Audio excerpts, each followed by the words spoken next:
ദൈവവചനവും വിശുദ്ധ കുർബാനയും പരസ്പര പൂരകങ്ങളാണ്, ഒന്നില്ലാതെ മറ്റൊന്നിന് നിലനിൽപ്പില്ല എന്ന് വ്യക്തമാക്കി തരുന്ന ഒരു സംഭവം.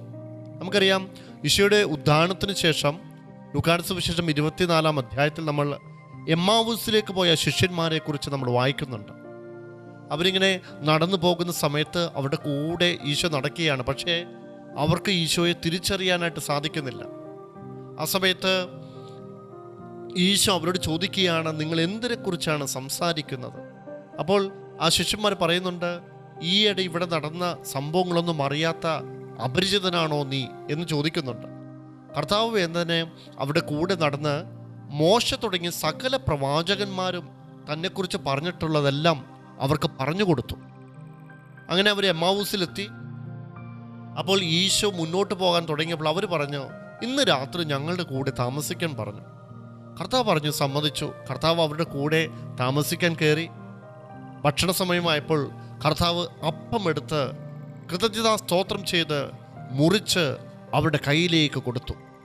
അവിടെ കയ്യിൽ സ്വീകരിച്ച സമയം കർത്താവ് അവിടെ നിന്ന് അപ്രത്യക്ഷനായി. അപ്പോൾ അവർ തിരിച്ചറിഞ്ഞു തങ്ങളുടെ കൂടെ നടന്നിരുന്നത് കർത്താവാണെന്ന്. അത് അവിടെ നടന്ന സംഭവം ഇതാണ്. അപ്പോൾ അവർ പരസ്പരം എന്നിട്ട് പറയുകയാണ്, കുറച്ചു മുമ്പ് അവൻ നമ്മളോട് ദൈവവചനം പറഞ്ഞപ്പോൾ നമ്മളുടെ ഹൃദയം ജ്വലിച്ചിരുന്നില്ലേ എന്ന് അവർ പരസ്പരം പറയുകയാണ്. ഇവിടെ ഒരു കാര്യം വ്യക്തമാക്കി തരികയാണ് ഈശോ. ഒന്ന്, വിശുദ്ധ കുർബാനയിൽ ആ അപ്പം ഈശോയായിട്ട് മാറുന്നു. ആ ഈശോയായിട്ട് മാറി അവരത് സ്വീകരിക്കുന്ന സമയത്താണ് ദൈവവചനം കേട്ട് അവരുടെ ഹൃദയം ജ്വലിച്ചിരുന്ന കാര്യം അവർ മനസ്സിലാക്കുന്നത്.